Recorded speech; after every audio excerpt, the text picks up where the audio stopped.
What's up, America? It's Ivory Hodges, America's trusted financial coach. And today, man, we got a barn burner for you today.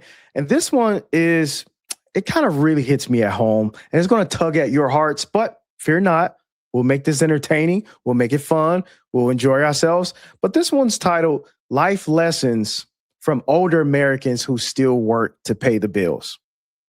All right, so this one's going to be tough, but I guarantee you we'll get through it together. What I do for money is Uber driving. I'm curious to know whether there are any other 84-year-old drivers. I'm 82 years old, and I wish...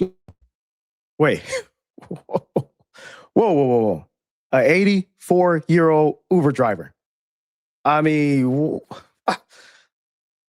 Could you imagine getting your phone, having your phone, and you go order an Uber, and then your Uber driver pulls up, and it's your 84-year-old grandma? I mean, this is where we are right now in America. Unreal. But we'll hear more of her story. I could retire now. I do not have any retirement savings. I always felt that I was too young to think about retirement. And I was a hippie, and I was all about... Whoa, man. You know what's something interesting about hippies? And I'll tell you a quick story.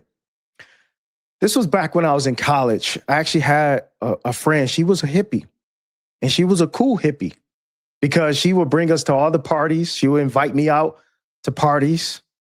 She would invite me to do cool stuff. And she always had the dopest experiences at her parties. She was a free spirit. Now, I think that everybody should have at least one free spirit in your life. Somebody that makes you feel alive. Somebody that, they kind of get you out your comfort zone. And I have to say, I mean, look at this picture here. I mean, they look like they were having the time of their life. And I don't knock that. I mean, look how cool hippies are. They look cool. They do cool stuff. So I don't think we can knock her for that. But that looks pretty cool. Living in the here and now. The cost of living has gotten out of sight, and there is no safety net for the elderly. Bills are harder to pay because everything costs more. I grew up very poor, and part of what drives me right now is that I don't want to be poor again, because I know what it feels like. As soon as you start working, plan for retirement.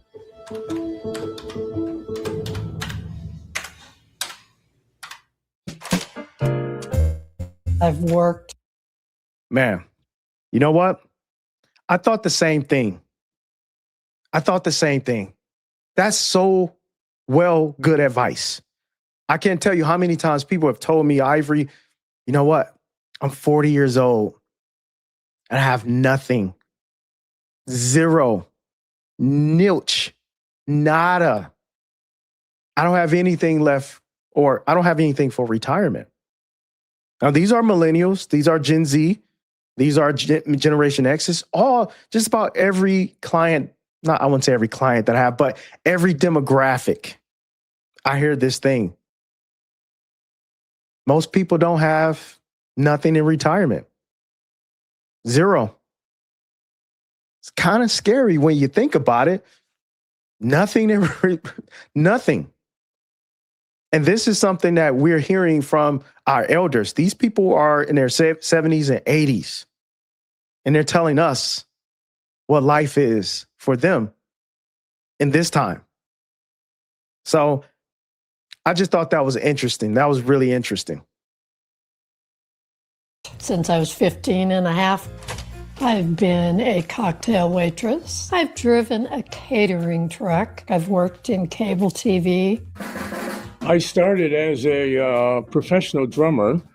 I did that for about 15 years. I used to have my drums right by my bed so that I could just get out of bed in the morning and start playing, which drove my parents crazy. Nursing, I never really thought of as a career. It was like process of elimination. I don't want to be a secretary. I don't want to be a teacher. I do want to help people. So nursing was a job that I could do? I got my degree in mathematics. Then I got recruited by General Electric to become a computer programmer.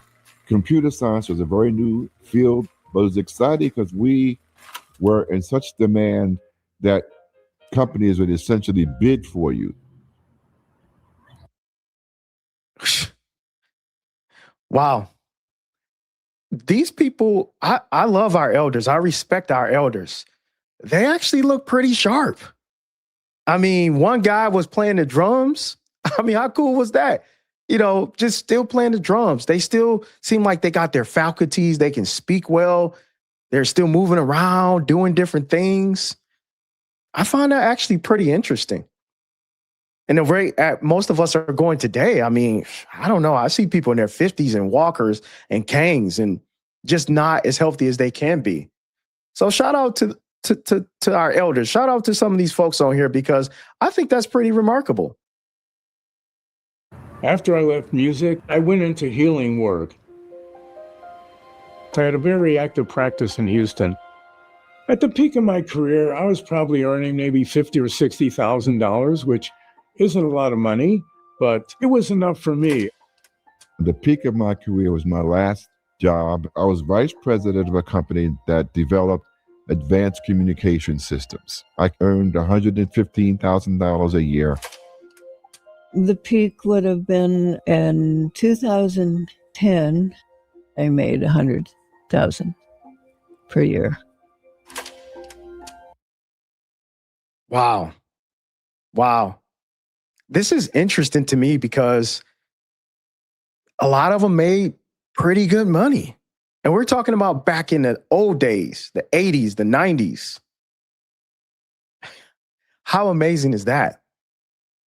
So a lot of times I know some people say, well, you got Social Security. You got a pension. You should be okay.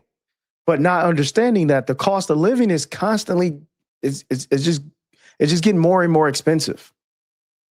And a lot of you, I can imagine today, a lot of us millennials, if you're under 50 years old, let's just say under 50 years old, you think you have time. I can't tell you how many times I've worked with clients and I always try to encourage them and say, hey, listen, let's open up a retirement account. Let's start putting some money, set aside some money for retirement because it's going to happen. We're all going to get older. And I can't tell you how many times clients say, yeah, I'll get around to it. It's not that important. Not something that I need to focus on today. I got to go to the mall this weekend. I got that party to go to. I got to get that drip. And they keep putting it off over and over and over and over again. Don't let that be you. That's what I want to say. We could do better. We can take these lessons and learn from these lessons and find ourselves in a better situation. Being a night owl, night shifts weren't that hard on me at the time. I raised my kids on my own with no help. After my separation, I was working 4 jobs at a time, 7 days a week.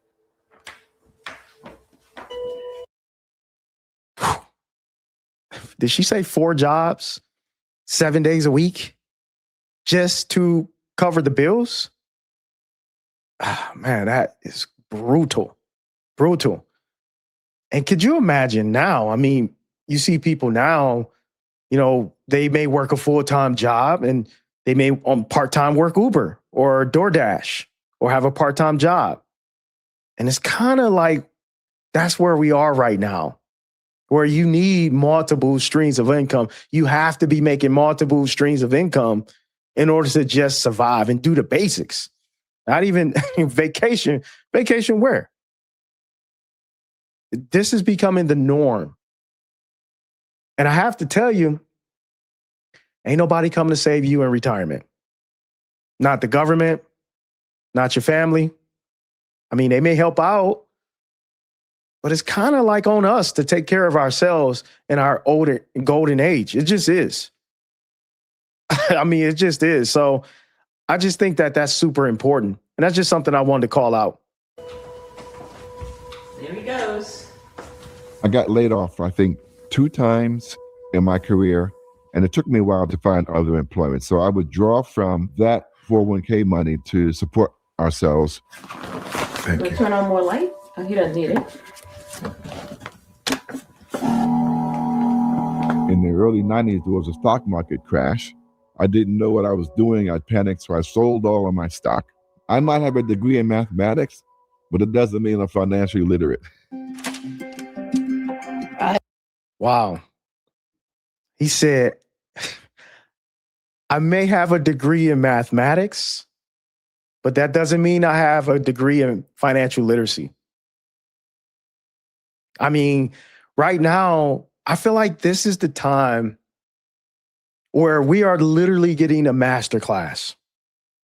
We can see it from our elders. We can see it in the economy. We can see it from our relatives.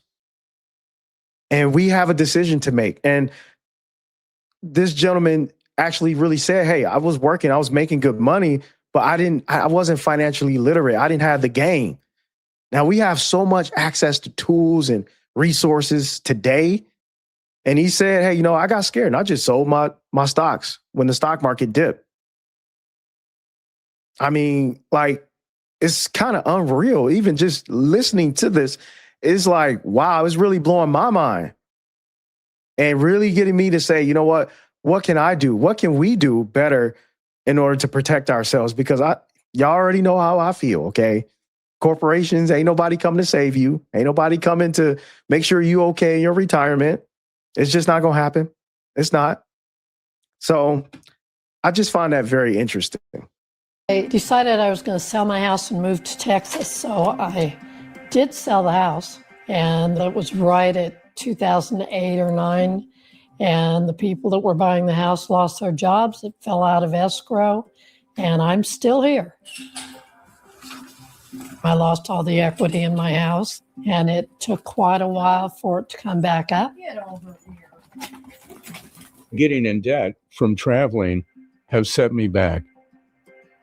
Currently, I'm in debt for, I think, about $16,000, which for me is a lot. In terms of financial setbacks, there is a man who still owes me $60,000. I had to learn the hard way. Had I not been in a situation where I had to use my 401k money, I'd probably have maybe more than $1 million whose interest I could then live on. And I try not to think about it because I'd wake up in the middle of the night screaming, what did you do? You were a fool. Wow. Wow. That is one heck of a statement. One heck of a statement. And again, we can take these lessons and learn from these lessons. It's no judgment. We could take this and learn from this. Again, this is a master class, if that's the way we want to look at it. And you have to start thinking about yourself and thinking about where you are right now in this process. Do you have a 401k if you're working a job? Or do you have a Roth IRA? Are you maxing out your accounts or putting as much as you can to set aside for retirement? I would have to say most of us probably not. And it's no judgment. There's no judgment at all. I think this is an opportunity for us to right the ship. It's an opportunity for us to get things right before it's too late. So I just really think this is rich. And let's read some of the comments here. I want to read some of the comments and see, what do we have here? So Soya2A1 says they are cognitively very healthy for 80-year-olds. I actually agree. I mean, they look like they walking around, moving around. They walking around better than some 30-year-olds. That's for sure. At least this is constantly screaming in at 30, this is constantly screaming in my head. I totally agree with you. Like, I feel the same way. Like, I feel like sometimes I get triggered and I throw extra money into my retirement account just because I'm just kind of superstitious like this. And TanQ31 says, my dad always taught me it's not what you make, it's what you save. I actually agree with that. That's actually pretty good. I always say it's not what you make, it's what you keep. And this one says, oh my goodness, the guy in the orange used to be my math teacher. Wow. That's interesting. And then one guy says, Don B9 says, David is my father. I am grateful to call him dad. If I could trade him in, I would never, while living under his and my mother's roof, I never felt the struggle. I always had, let's see what else he is, had what I needed and more. Thank you for showing me the way, Pop. Okay. All right. This was an interesting show. And I think this just highlights how important it is to save money and put money aside for retirement. And if you're not doing that, now is the time to get started. Doesn't matter if you're in your 20s. It's probably the best time to start when you're in your 20s. But just say even your 30s, also a good time to start. Even in your 40s, it's never too late. It's never too late. And even if you need some help with that, I'm more than willing to help you. Just hit me up in the link in the description. I could definitely work with you and help you get your finances where they need to be. But in the meantime, I'm telling y'all right now, like in 2026, we got to do better. Okay? Because nobody's going to take care of you. They're just not. Nobody's coming. All right. That's it. Talk to you guys soon.